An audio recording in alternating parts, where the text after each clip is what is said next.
आज की इस विशेष चर्चा में स्वागत है। आज हम श्रीमद् भगवद गीता के एक बहुत ही महत्वपूर्ण और विस्मयकारी अध्याय पर बात करेंगे। 11वां अध्याय, जिसे विश्वरूप दर्शन योग कहते हैं। इस पर थोड़ी गहराई से चर्चा करेंगे आज। हमारे पास स्रोत के तौर पर धर्मेंद्र भाटिया जी की श्रीमद् भगवद गीता व्यावहारिक मार्गदर्शिका के कुछ अंश हैं, और ये किताब इस अध्याय की जटिलताओं के समझने में काफी मदद करती है। हमारा लक्ष्य ये है कि अर्जुन का वो जो असाधारण अनुभव था जब श्री कृष्ण ने अपना विराट रूप दिखाया, उसको समझें और इस दर्शन के जो गहरे अर्थ हैं उन्हें खोलने की कोशिश करें। तो चलिए शुरू करते हैं। बिल्कुल, 11वां अध्याय जैसा आपने कहा बहुत महत्वपूर्ण है। ये एक तरह से पिछले अध्यायों में जो ज्ञान श्री कृष्ण ने दिया है उसकी पराकाष्ठा जैसा है। अर्जुन अब तक ईश्वर की महिमा, उनकी शक्तियों, उनके अलग अलग स्वरूपों के बारे में सुन चुके हैं, और जैसा वो खुद कहते हैं शुरू में कि इस ज्ञान से उनका मोह, उनका जो अज्ञान था वो नष्ट हो गया है। हाँ, वो भ्रम दूर हो गया उनका। जी, लेकिन अब अर्जुन सिर्फ सुनने से संतुष्ट नहीं है, बौद्धिक समझ काफी नहीं है। उनके मन में अब एक बहुत तीव्र इच्छा जागी है।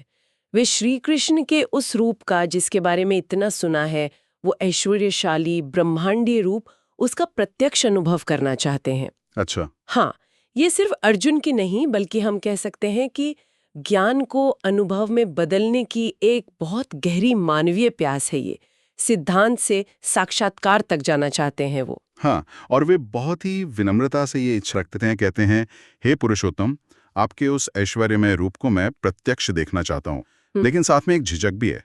वो ये भी पूछते हैं कि क्या मैं इसे देखने के योग्य हूँ। जी बिल्कुल। वो कहते हैं कि अगर आप मानते हैं कि मैं देख सकता हूँ तभी दिखाइए। एक शिष्य का भाव है उसमें। बिल्कुल सही।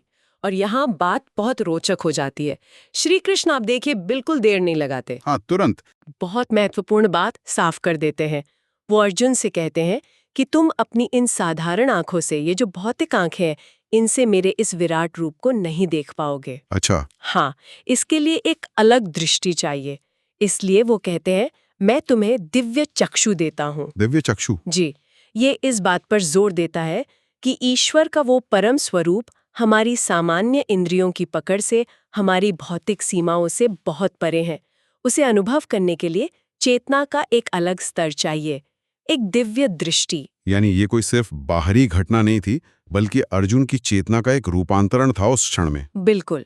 और ये दिव्य दृष्टि केवल अर्जुन को ही नहीं मिली थी, है ना? हाँ, संजय को भी मिली थी। सही कहा। महाभारत के जो कथावाचक हैं संजय, उन्हें भी महर्षि व्यास ने दिव्य दृष्टि दी थी, ताकि वो कुरुक्षेत्र में जो कुछ हो रहा है वो हस्तिनापुर में बैठे धृतराष्ट्र को सुना सकें। तो संजय भी इस विराट स्वरूप के साक्षी बनते हैं। अच्छा, वो भी देख रहे थे? जी, और वे धृतराष्ट्र को इसका वर्णन करते हैं, बताते हैं कि ये रूप कैसा है। अनेक मुख, अनेक नेत्र, अद्भुत दर्शन है, दिव्य आभूषण है, शस्त्र है, सब कुछ है उसमें। संजय उस रूप के तेज के बारे में एक बहुत ही जबरदस्त उपमा देते हैं। हाँ, वो हजारों सूर्यों वाली। हाँ, वही। कहते हैं कि अगर आकाश में हजारों सूर्य एक साथ निकल आए तो उनका जो मिला जुला प्रकाश होगा वो भी शायद ही उस विश्व रूप के तेज के बराबर हो पाए। सोचिए जरा, हजारों सूर्यों का प्रकाश भी जिसके सामने फीका लगे, कैसा अद्भुत अकल्पनीय तेज होगा वो। तो उनका वर्णन भी उतना ही विस्मयकारी है। वो उस एक ही स्वरूप में पूरा ब्रह्मांड देख लेते हैं।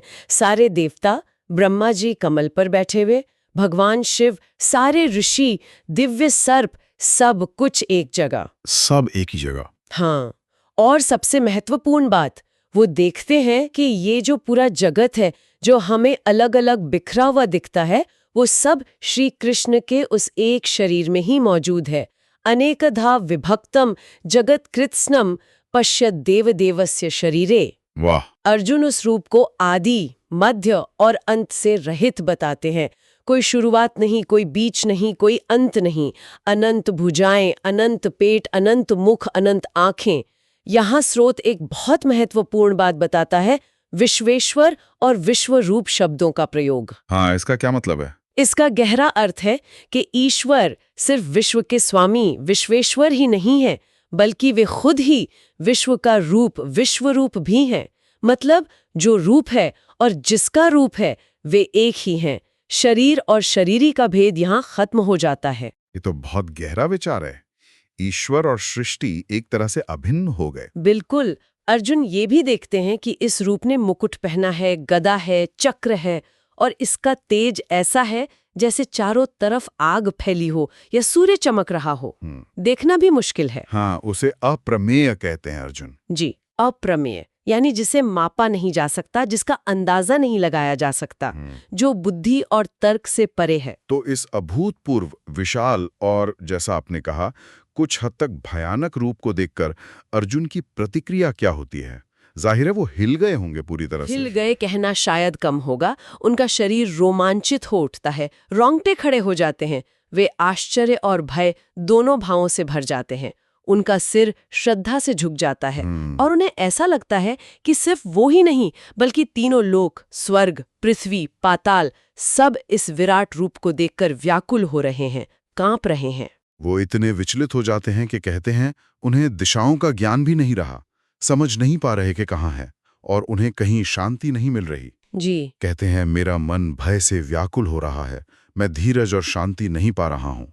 ये सिर्फ आश्चर्य नहीं था, ये एक गहरा आंतरिक विचलन था। और ये व्याकुलता सिर्फ रूप की भव्यता से नहीं थी बल्कि उसकी भयानकता से भी थी। अच्छा, भयानकता कैसे? अर्जुन उस रूप के विकराल मुख देखते हैं जिनकी दाढ़ें बहुत भयंकर हैं, जो प्रलय की आग की तरह धधक रहे हैं। तो ये दर्शन सिर्फ सौंदर्य और ऐश्वर्य का नहीं था बल्कि संहारक शक्ति का, उग्रता का भी था। ईश्वर का वो पहलू भी अर्जुन के सामने आया। लेकिन ये महत्वपूर्ण है कि इस चरम भय और विस्मय के बीच भी अर्जुन की श्रद्धा कम नहीं होती। वो स्तुति करते हैं, वो पहचानते हैं और स्वीकार करते हैं कि श्री कृष्ण ही वो परम सत्य है जिन्हें जानना चाहिए। वो ही अक्षर ब्रह्म है, अविनाशी, अपरिवर्तनशील परम तत्व। अक्षर ब्रह्म। जी, वे इस जगत के परम आश्रय हैं, सनातन धर्म के रक्षक हैं और अविनाशी सनातन पुरुष हैं। इस विराट स्वरूप के अनुभव से अर्जुन ईश्वर के असली स्वरूप का गहरा निष्कर्ष निकाल रहे हैं। और वे एक जगह कहते हैं, हे महात्मन, आप ब्रह्मा के भी आदिकर्ता और सबसे बड़े हैं।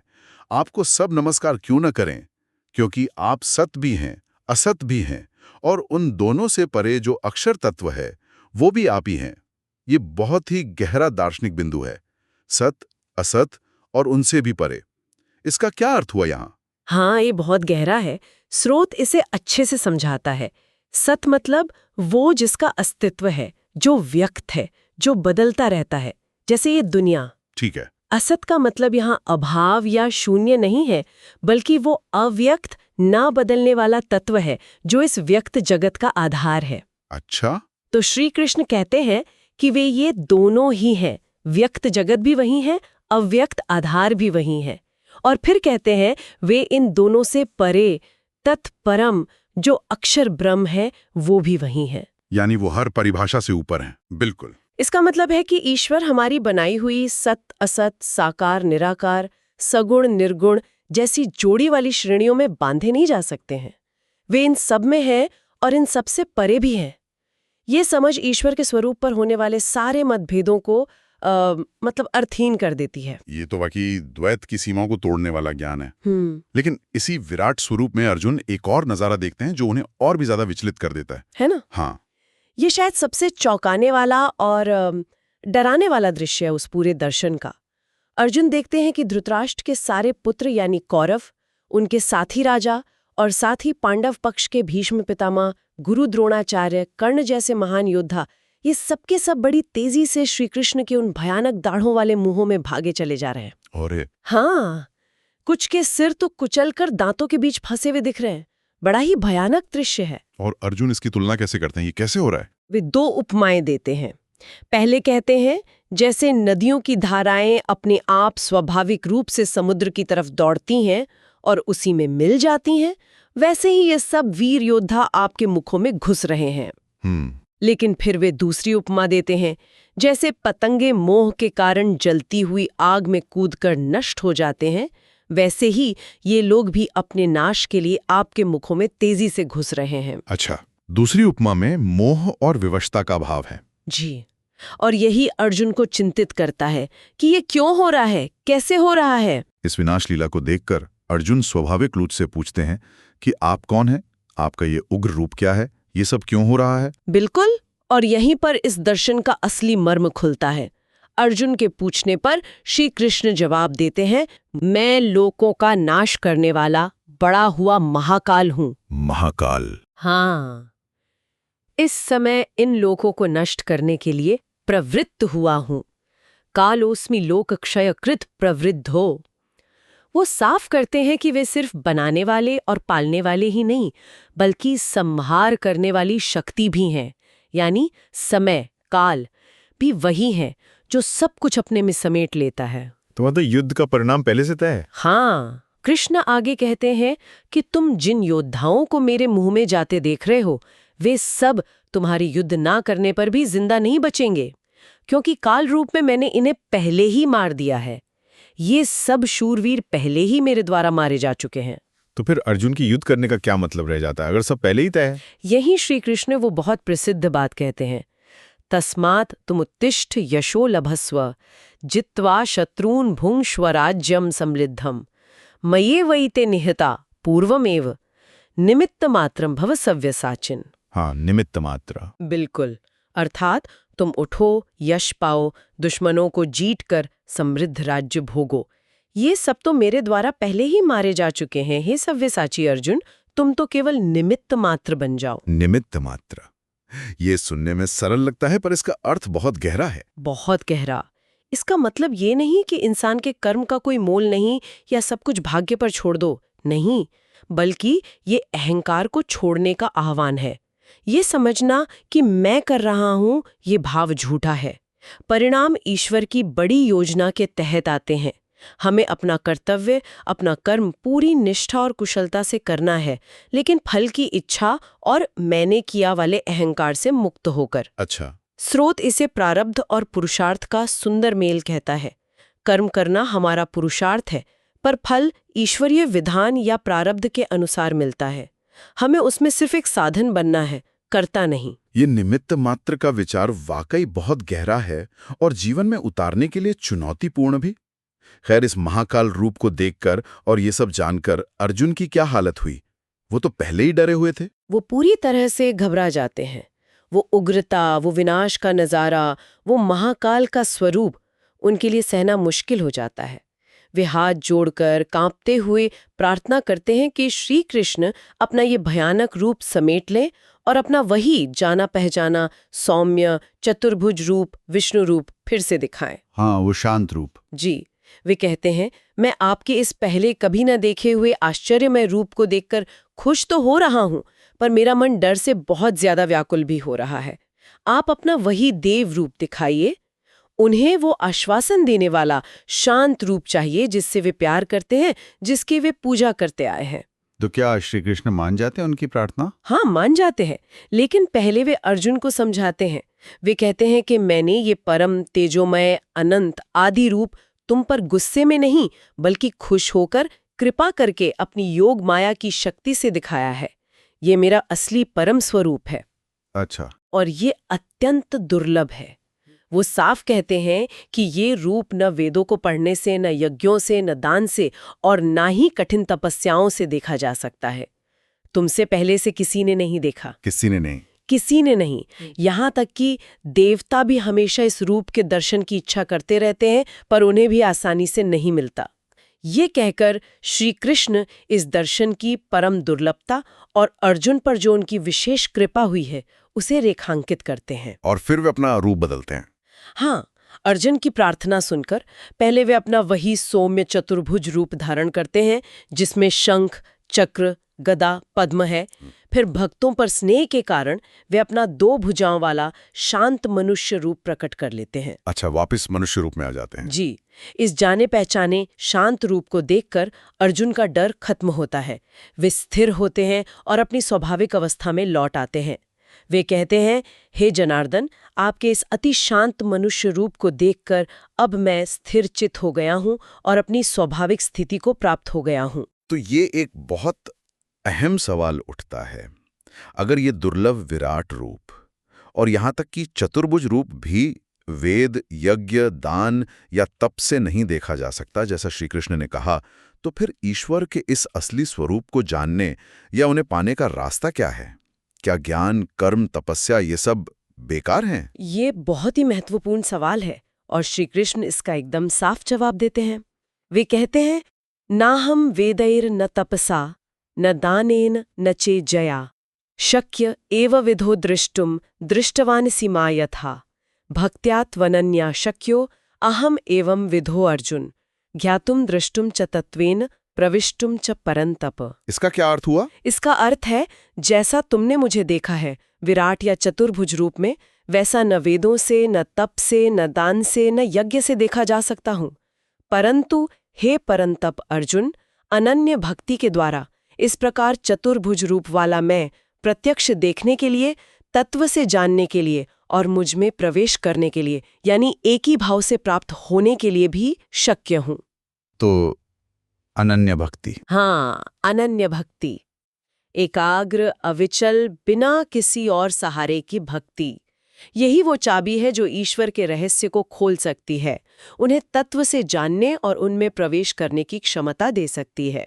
और उस अनन्य भक्ति का स्वरूप क्या है? मतलब इसे कैसे समझे, कैसे करें? अध्याय के बिल्कुल आखिरी में, अंतिम श्लोक में, श्री कृष्ण अनन्य भक्ति का पूरा सार बता देते हैं। ये पूरी गीता के केंद्रीय संदेशों में से एक है। वे कहते हैं, मत कर्म कृत मत परमो मद भक्तः संग वर्जितः निर्वैरः सर्वभूतेषु यह स मामेति पांडव।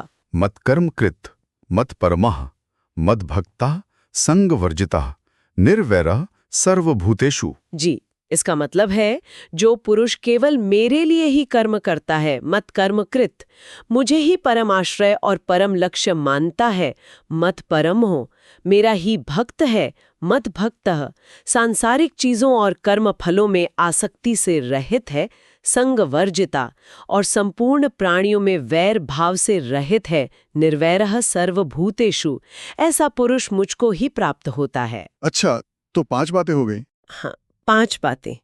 कर्म करना है, पर ईश्वर के लिए, ईश्वर ही जीवन का परम लक्ष्य हो, मन में ईश्वर के प्रति अटूट प्रेम हो, किसी भी चीज, व्यक्ति या परिणाम से मोह या आसक्ति ना हो, और सबसे महत्वपूर्ण, किसी भी प्राणी के प्रति मन में द्वेष, घृणा या वैर का भाव ना हो। निर्वैरः सर्वभूतेषु। जी, ये समत्व और प्रेम ही अनन्य भक्ति का आधार है, और यही ईश्वर प्राप्ति का पक्का रास्ता है। तो संक्षेप में कहें तो इस गहरी चर्चा से हमने देखा है कि कैसे अर्जुन की ज्ञान की प्यास उन्हें ईश्वर के विराट ब्रह्मांडीय स्वरूप के एक ऐसे अनुभव तक ले गई जिसने उनका जीवन बदल दिया। ये सिर्फ बुद्धि की बात नहीं थी, ये चेतना का एक विस्फोट था। हमने उस रूप की अकल्पनीय भव्यता देखी और साथ ही उसकी संहारक भयानकता को भी समझा।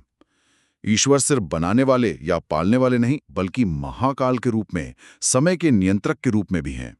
और आखिर में ये जाना कि सारे साधन, ज्ञान, कर्म, तप, इन सब से भी ऊपर उठकर ईश्वर को असलियत में जानने और पाने का सबसे ऊंचा और आसान रास्ता अनन्य भक्ति है, जिसका आधार है कर्मयोग, समत्व और सभी प्राणियों से प्रेम। बिल्कुल सही कहा आपने। ये अध्याय हमें सोचने पर मजबूर करता है। ईश्वर के उस पूरे रूप का अनुभव जो सृजन, पालन और संहार तीनों का स्रोत है, व्यक्ति की दुनिया देखने की नज़र, उसकी भक्ति और उसके जीवन जीने के तरीके को कैसे बदल सकता है। अर्जुन का अनुभव सिर्फ एक पुरानी कहानी नहीं है, बल्कि हर साधक के लिए चेतना के विस्तार की एक संभावना का प्रतीक है। ये दिखाता है कि असलियत हमारी छोटी सोच से कहीं ज्यादा विशाल, जटिल, रहस्यमय और विस्मयकारी हो सकती है। और जाते जाते हमारे श्रोताओं के लिए एक विचार छोड़ जाते हैं। श्री कृष्ण ने अर्जुन को निमित्त मात्र बनने को कहा। इसका हमारे अपने जीवन में क्या मतलब है? क्या ये हमें अपनी जिम्मेदारियों से मुक्त कर देता है, ये सोच करके सब कुछ तो पहले से ही तय है? या फिर ये हमें अहंकार को छोड़कर, कर्तापन के बोझ से मुक्त होकर, फल की चिंता किए बिना ज्यादा जागरूकता, समर्पण और कुशलता के साथ अपना तय कर्तव्य निभाने का आह्वान करता है? इस पर जरूर सोचिएगा। आज के इस अन्वेषण में हमारे साथ शामिल होने के लिए धन्यवाद।